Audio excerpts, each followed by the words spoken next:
Welcome back, everybody. Welcome back. How you doing? And complete. Yeah, we did it. We did it. We're such good builders, you and I.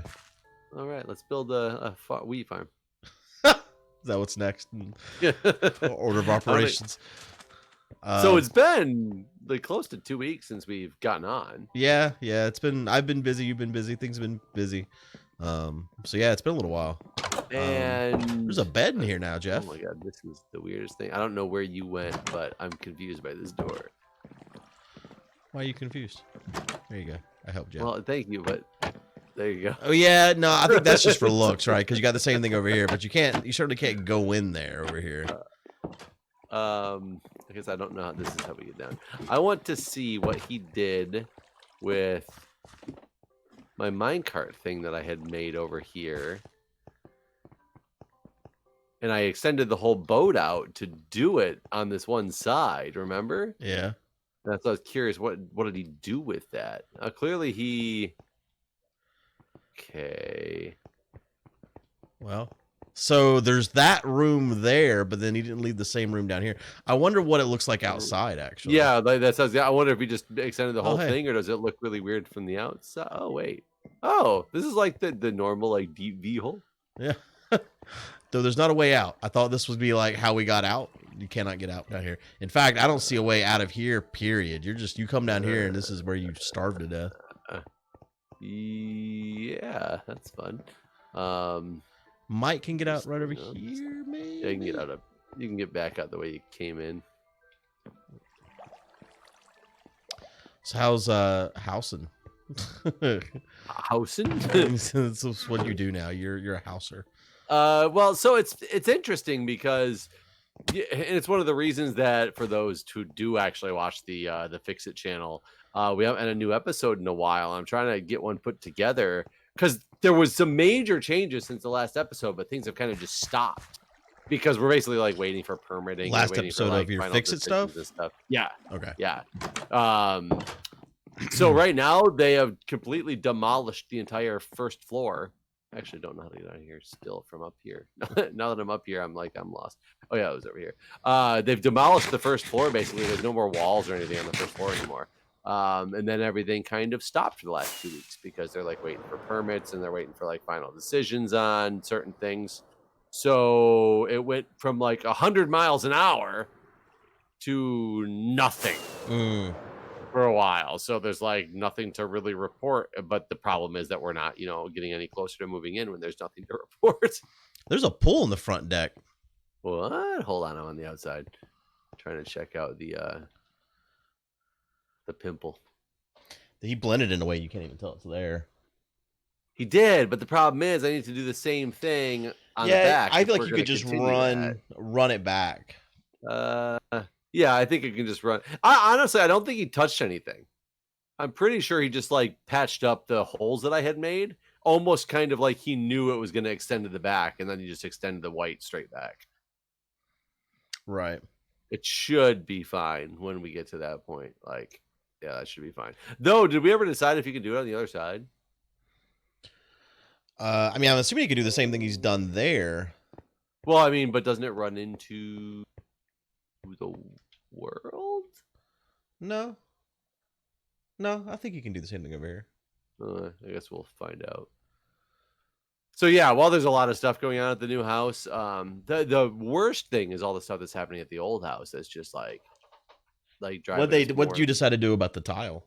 So tile, as of now, so you probably missed it. They were supposed to come last Monday, not 4 days ago, but we're talking 10 days ago. They were supposed to come. I remember that. You had said you might just tell them not to worry about it and just give us a discount. We didn't have to tell them because on Monday morning, he texted us and said, "Oh, we're busy this week now with some training, so we will come next week." Okay, so that was this Monday. Yes, but the problem is last Monday, we had Julia's parents were house sitting down the street from us, so we had an extra house to go be in during the daytime and have like dinner and stuff because we were going to be out of a kitchen for as many days as it's going to take them to do. Right. And so basically we told them like, yeah, sorry, that doesn't work for us. You can't come next Monday. I don't know when you can come again. You're going to have to wait till we move out of this house till you fix this stuff. So now we're kind of buying time until we figure out what to do. Are they even going to do it at that point though? Like they are going to do it because we haven't paid them yet. Oh. So I'm sure they're going to do it. The bigger problem is like we're on the debate of the more and more Julia looks at it, the more and more pissed off she gets because there's just spots where the tiles are like so crooked. So it's a long tile as opposed to a square tile. You know, it's like, you know, a 16 by 12 as opposed to like a 16 by 16 or a 12 by 12. So there's one side that's longer than the other. And it's like one edge of it is a huge gap compared to the next tile, whereas the other edge of the tile is like squished against the tile next to it. So you might not be able to tell when you're looking at the bigger gap because it's not that much, but when you realize that there's like no gap on the other end of the tile between like the side of that tile and the next one because the tile's that crooked, it becomes very obvious when it's in the middle of the floor. So the more and more that she stares at it, and like especially it's hard because we know it's there, you know, it's one of those things like would we not notice it if we didn't know that it was like that? You would notice it eventually. Like let's say someone buys your house, right? The whole square that I showed you, like the square that they cut a square tile in the middle of the floor because they did the pattern wrong. Yeah. That like is so obvious to us that I think that'd be obvious to everybody. Yeah, I feel like it's one of those things that even, you know, when you walk through as a renter, you're not going to see it. Maybe you might, you may not, but you will eventually. Eventually, one night you're going to be standing in the kitchen and you're going to go like, what the fuck? What happened here? And the one that's in front of the stove that's like sunk down. You put the stove back too early before the mortar was dry and it pushed it down. Yeah. I didn't think that would be that big of a deal because it's by the stove. I have tripped on it like 3 times while cooking. Oh. Like shuffling back and forth to like grab something from the fridge and just kind of sidestepping. I will actually like trip on it and like feel, I don't trip and fall on the ground, you know, but like my foot hits it and I'm like, oh shit, I just like tripped on this thing. So it's to the point right now where the problem is she talks a lot. I don't know what she's actually going to do, but she's basically said she's done. She's going to have somebody actually redo the entire floor now. She's just going to tell them that we're not going to pay for it. It's like, okay, you can say that, but I don't think that's going to fly. Well, I think it can fly to an extent. Like we're not going to not pay them anything. You pay them for, you know, the work that they did to remove the old tile and, you know, things like that. But you can't just not pay them for any of the tile placement. You have to work something out with them. I just don't understand, like the guy, they're still doing other things that were on part of the original contract, like redoing some of the concrete in the front steps that was coming out. So he's been doing that this week, though that was supposed to be like a couple hour job that has been 3 days now that he's been dealing with out there as well. Like, I don't know what the hell this guy's doing. And Julia's home during the day because she works from home during this whole COVID thing. And I keep telling her, when he's here, you take him inside and you show him the floor and just tell him, look, this is unacceptable and you need to understand that, like, this is representing your company right now, because sometimes it's been the people who work for him, not him, but it's been him that's been at the house this week. Julia's, I think she's too afraid to do it. She talks this big game, but she never wants to actually like take him. Like, oh, he was here today. Oh, did you bring him inside and show him the tile? Oh, no, I was busy. Couldn't, you know. So it's one of those things that who knows what's actually going to happen. And I don't disagree with her sentiment. It's just a matter of somebody's got to be the bad guy here and say, yeah, this needs to get corrected.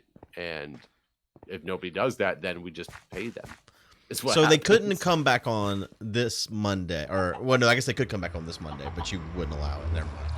They shouldn't come back last Monday because of training. Correct. Well, now it's because of the fact of now that Julia's parents aren't watching this other house or housing at this other house that had free reign for 5 weeks. Oh Jesus!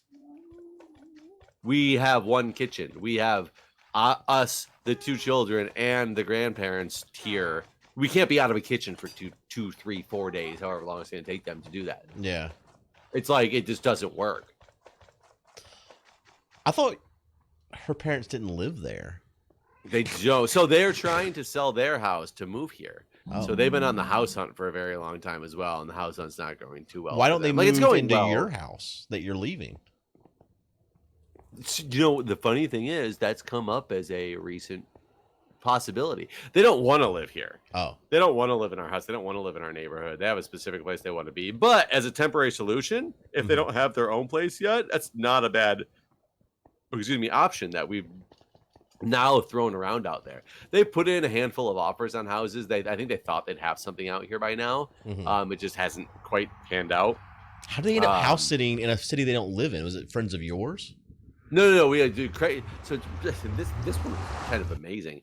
There's a lot of people that ask for, people to come house sit or even live in their house for a time frame because they're going to be out of town and want somebody to live there, watch there. It was part of watching the cat was one of the major things, but people like people living in their houses while they're gone to make it lived in. You're not worried about robbery, like this, that, the other. Often they charge you for it as if it's like an Airbnb. And these people, basically, I think they had put out there on, it wasn't Craigslist, but it was some type of listserv out there that Julia saw. These people wanted somebody to watch their house and didn't really have a price on there. And so it was right down the street from us. I'm down the street, like half a mile down the street in a very nice neighborhood. And Julia met up with them and said, "Hey, 5 weeks, okay? My parents are going to be around. They can do this. Like, let's check out the place and see and like discuss." And they were like, "Yeah, we were kind of hoping for $3,000. You guys would pay $3,000 to be able to basically live. It's basically rent, for this place." And she goes, "No, that's way more expensive than we planned on doing." And granted, it was like a 5-bedroom, split apartment house. Like it was a huge place with like 2 apartments, and And Julia was like, "No, that's not. We're not interested." For only 5 weeks, that is pretty damn high, right? For $3,000. Yes. For a short-term rental that they want you to do. If I was looking for a short-term rental, $3,000 would be pretty. That would easily be $3,000 for a house that big. Okay. Them looking for somebody to rent their place for them, it's a little bit different. It turns into the demand we're helping supply you. You're helping thing, us. right? Right. Right. So she said, "Oh no, that's not going to work." And then they turned around and were like, "Actually, we're not even actually concerned about getting paid. We just want somebody to be here and watch the cat and things like that." And so it turned out to be free. I mean, that's pretty good. Well, pretty good, but the whole weird thing is, like, why would you say $3,000 and then instantly be like, free? I mean, I guess it's like one of those things where like you ask more than you actually want, and then you negotiate. They over countered, obviously. Right. That's what it is. Like, how much? $3,000. Too much. Okay, how about $1,500? Yeah, exactly. They could have got something out of you guys. Even if it was even if you went down to 500. They ended up still paying them some money for it just because her parents, Julie's parents, felt bad that it was like this free rental, and we stayed there. Granted, it kind of sucked because their vacation in North Carolina was in the middle of that. Yeah. And I had to go watch the cat because I was still here. So twice a day, I had to go over to this house just to feed this cat. So it was just annoying for me. But that wasn't a big deal or anything like that. It's right down the street. But when they were here, and because our kitchen was torn up for so long, it worked out very well because the kitchen was torn up the whole time they were in North Carolina for me. I can deal with that as a single person, like no big deal. Once the kids came back, we basically, when we got home from work, we went over to the house. Julie actually worked from there and the kids were there. I went over to that house after work and we had dinner and stuff over there. We only came here to sleep. Oh, wow. And then we did that for 2 weeks until they didn't have the house anymore. Well, 2 weeks, and then we had our kitchen back with a really shitty tile job, and then they wanted it to be like, yeah, not done again. So yeah, that's the housing situation. It's kind of a mess. So what are they doing now that they've lost their house? They're staying here with us, which is difficult because our house is not that big. A tiny place for that many people. Grammy sleeps with Jack in his bed, and Pap sleeps in the room that I'm currently recording in. He pulls out the food. It sounds like some kind of medical device. They're Grammy and Pap is who they are to the kids. Okay. Where did you? Sorry, I was so stuck on his name. I didn't hear where you said he slept. In the futon next to where I'm recording right now. Oh, what's he doing right now? So he's watching me. I'm just kidding. He's not watching me. Oh, I've completely believed every word of it. He's just laying there. That is what he's doing, though. He's sleeping on the futon in this room. But it's, they stay up until 11:30, midnight, whatever. Gotcha. So.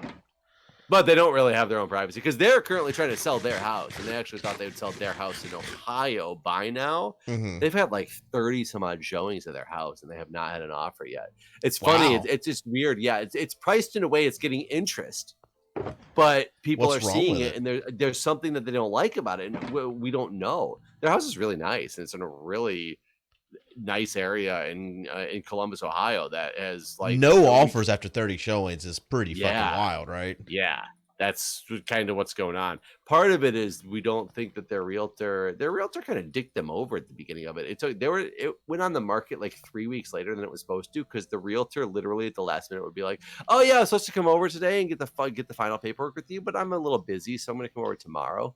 And he like delayed it by like weeks doing that, which is like the realtor doing that. It seems a little fucked up. Yeah, it does. You would think. I mean, I guess he had better deals, right? He had better houses to sell. Yeah, maybe.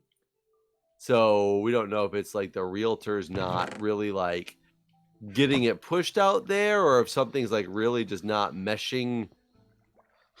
That's interesting. As well as it should. And I don't know the market at all out there to know. I mean, I've stayed at the house numerous times when we went out to visit the family and stuff. It's a very nice house in a very nice neighborhood.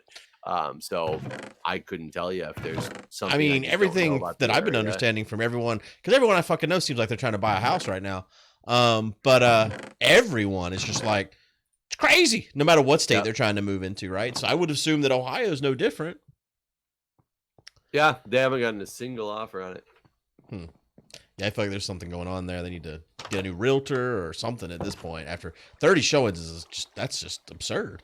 Yeah, out here in this area, I mean, we know because we bought the house and they put in multiple offers on different houses. They're putting in offers for like 30% over list price and still getting like beat out with it when houses are up on the market for like 48 hours. That's just fucking just wow. Yeah, this place is crazy. What colors do I need still? I need pink and purple. What are you doing? I'm watching the iron farm because not that we need iron right now. We do. I need a lot more hoppers. We're out of iron. Are we out of hopper? I mean, out of iron completely in the iron farm? I have in the iron farm we are. Yeah, I have 25 blocks of iron on me. Oh, that's a lot. So yeah, you can do some stuff with that. It's just the iron farm seems to be working extremely slow. And I'm not sure if that's. It seems like I don't feel like there's that many villagers in here, but there really is quite a lot. Yeah, I don't think any have died or anything like that. And I mean, with my testing, we learned that we're beyond where it matters anyways. Like right. So I mean, I'm watching them spawn, but they're not spawning as quickly as I recall them spawning before. There have been some Minecraft updates. Perhaps something changed. Yeah, that's possible. I mean, if we just AFK'd in this area for, overnight, one night, it would be like filled up again, I'm sure. Right. But someone at the Patron Zone built one that's got like 60 platforms with like our 60 of what we made. Yeah. It does 140 stacks in like an hour or something like that. Jesus Christ. So we can always just go take from the patrons. Yeah. Oh, I guess we can't really take from there though, can we? No, it's a public farm, so yeah. Oh, okay. Yeah. Honestly, the whole place has turned into remember Chaz in Seattle where everything was free and people were just living, just bringing their produce or whatever and just trading, and it was just like this open, loving society. You remember that, right? No. So, really, was I part of this? No, you weren't. I don't think you were. Chaz, Chaz, like the guy from Wedding Crashers who crashes funerals. There's a person named Chaz. Not Chad. Chaz. In Wedding Crashers, yeah. Okay, I've never seen Wedding Crashers. I don't remember what Chaz stood for. It was something the autonomous zone. What was it called? Hold on. Go Chaz. I'm pretty sure Chaz is the guy from Wedding Crashers who crashes funerals. It's the Capitol Played by Will Ferrell. Capitol Hill Autonomous Zone. So right by where I live. God damn it! It was in Seattle. It was right after the start of the Black Lives Matter protests. I've not heard of this at all. We talked about this, Jeff, in an episode. No, we did not talk about Chaz. We absolutely There's no way you would mention the word Chaz and immediately I didn't say something about Wedding Crashers and crashing funerals, because that's the first thing that comes to mind when I hear Chaz. I don't know for sure. Someone can tell us. I can't believe you did not know about the autonomous zone, though. Like, they basically set up a no cops allowed section of the city, blocked it off, like cops could not enter. It was completely just a huge neighborhood in Seattle. It covered 6 blocks and a park, and it lasted from June 8th until July 1st. Okay, I do know what you're referring to now. I'd never heard it called the autonomous zone, so maybe I just didn't hear the terminology. I mean, it was mostly known as Chaz. Is this a city of Chaz? Huh? Is that the Capitol Hill area, something or other? Like Capitol Hill Autonomous Zone, aka Chaz, Chaz. I've never heard the term Chaz. I don't understand, but okay. I don't know why. I don't know how this missed you, because this was such a big deal during that time. And like Trump kept wanting to like just bring in like the military and like take it back. In Portland, in Seattle, not in Oregon, in Washington. Because Portland was what was making the big news about all the they took over the police precincts or whatever. Yeah, that was very short lived though. Okay, I think it might have been short lived in some of the media. I mean, well, just the amount of time they were there, they did not create a standalone city for a month like Chaz was. Like Chad had basically a list of demands. Like they wanted the police budget cut by 50% or $400 million. They wanted to shift the funding from that. They wanted to basically redistribute that funding to community programs. And they also wanted to ensure that all the protesters that had been arrested to not be charged. Another thing they did basically, like we know, like Dark Osto's girlfriend, Ash. Mm-hmm. Well, she set up a booth there to teach people how to vote, for example. Like, so she had her own little booth there in Chaz, and she would go down there every day, and like she would give people voter registration forms, and they can give them back to her, and she'd drop them off for them and stuff like that. But there was tons of like little shops set up where people would bring in tons of produce, and it was just everything was free. No one was charging anyone for anything. There was restaurants set up. It was just like this open society, and maybe the restaurants were charging food. I don't know. So I was gonna say, why did it shut down? So the police ended up raiding it eventually. It took a month, but the police came in with pepper spray and they cleared it out. I voted today, by the way. Yeah, I can't vote yet. I got 7 more days before I can vote. So I'm sure the debate last night influenced that, and you switched over to vote for the Pence ticket. Oh, absolutely. I will admit that last night's debate was, which would be for those watching in the future, was the vice presidential debate, the very first vice presidential debate of the 2020 season. Pence did much better than Trump had done. Well, I mean, yeah. No, Trump and Pence are the same fucking person, like in terms of ideology and their message. The difference is one of them says it in a way that you can fucking understand, and honestly spins it in a way that, is more palatable. That makes you think. Yeah, that makes you think like, oh, that's a good point. Yeah. No, I'm with you. But then you just have Trump that's just a goddamn nightmare when it comes to public speaking. So, yeah, there's a little bit of both. I will say though, and I'm sure of course there's always people who are going to be mad, about whatever we say. Kamala Harris was amazing at that debate. Oh yeah, I think she did a fantastic job. And I don't ever walk away from a debate. She made me like feel women's rights and women's power as a man. I was just like, damn, this chick is like fucking awesome. I do hope they win. It's one of those things where if we could go based on polls and just the voting, I think there'd be no chance that Donald Trump could win. But the number of steps that are being taken across the board to try to suppress the vote, deny the vote, change the vote, it's just a nightmare. What's going on? Did you see? Because I want to know how much truth there is to this. Because I only saw a Reddit post about it, and I couldn't actually find a good article on it, like in my news feed, without going out and specifically searching. Like it wasn't in the normal news feed. So I'm wondering if this was just some misconstrued craziness. That I heard that Trump today is trying to convince Barr to indict Biden. Yeah, not just Biden, Hillary and Obama as well. He wants indictments immediately.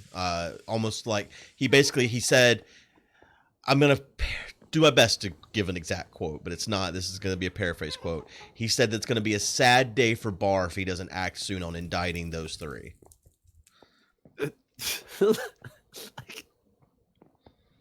think the medication's getting to the man. He said it on a interview with Fox and Friends this morning. Oh, is that what it was? It was from that interview? Oh, yeah. There's so many even Republicans that are upset with him about that interview because apparently in that same interview he called like Kamala Harris like a witch and a monster. And called her a monster and a communist. I don't think he used the word witch. Oh, is that what it was? Monster and communist? And everybody's like, you just had your vice president stand up for himself in a debate, which Pence did okay in the debate, like for his base. Like, I'm not saying I agree with them, but I'm saying the debate was like he did what he needed to do to like appease his people. There's no question about that. I don't think he did as well as Harris, but he did fine. Mm-hmm. And they're like, everybody's like, Trump, you just had your vice president do well in a debate. Bask in that for a minute. Why are you trying to go out there and steal the spotlight by being like such an asshole? It's all he knows how to do. He doesn't know. Everything has to be about him. If it's not about him, I mean, you've seen what has happened because of his fucking coronavirus illness. Like, it's just the whole thing. He doesn't want to have the virtual debate. One of the reasons, because he doesn't think he's contagious. He doesn't feel contagious. He hasn't been tested. So he doesn't even know if he's still testing positive because he hasn't been tested, but he doesn't feel positive. But that's his science? Yes. Like that right there should be enough for his people to be like, wait a minute, this man who now has proven that COVID exists, it's not just a hoax. Well, see, he's still referring to the extremeness of the virus as a hoax. He's still calling it a form of a hoax. His new fucking way to address this is that, yes, the virus is real, but it's not anywhere near as bad as you've been told. Like, look at him. Like, he did great. Look at me. I just got a shit ton of experimental medications that I should not have access to. I'm fine. Yeah. I mean, he's made that. You saw the video he made for the seniors telling them that they're all going to get the same medicine for free. And he said it in a way like they don't even fucking need it. They're just going to get it. Like, everyone needs to get a bottle of it. Shove it down your throat. Yeah, you better fucking enjoy it. You're old. This is bleach in a pill. Take it. God damn it. Yeah, it's, I don't know. Everything he's ever done has been insane. But everything he's done since leaving the hospital is just another level. He keeps... Oh, Horseman of the Apocalypse. I wonder what I heard. But yeah, he keeps upping the ante on how fucking crazy he can be, basically. So yeah, I just need this election to be over. I need him to lose because, like, and I know it's not about me. We all need this, but like for me, I'm going like insane. I need to I can't step away from the politics, but I need to. So I just need this election to get the fuck over with. The biggest concern that I have is just it's the election is so close and the turnover is so close for the inauguration that I mean it's kind of flown time because of COVID till where we're sitting right now, like less than a month away to the election till we know for certain. My body is not like ready for a change from the perspective of I just don't feel like things could change right now, and therefore I'm so worried that my body's just telling me like buckle down because this is lasting. Like it's one of those premonition things. It's just like they're like don't get excited because nothing's changing. Yeah, I hope your body's way wrong in that regard. God, so do I. God, so do I. But I mean, it's like 20 some odd days away, like from when we'll know if it's that. Like, how insane is that? Well, I don't think we're gonna know on the election night. I Yeah, think we're not gonna know. We're not gonna probably know until sometime after January, and I don't think that's going to be the case, though. That's what Trump keeps liking to say. He keeps saying, every time someone says it take a few nights, he's like, "Oh no, it's going to take a few months." we might we have to bleed this over to the next episode because I heard some crazy things about the state of the House and how it can lead to, in its current state, a Trump win, Okay, even though the House is Democratic. I'll have to hear what you have to say about that in the next episode. Well, thanks for watching, everyone, and we'll see you there. See ya.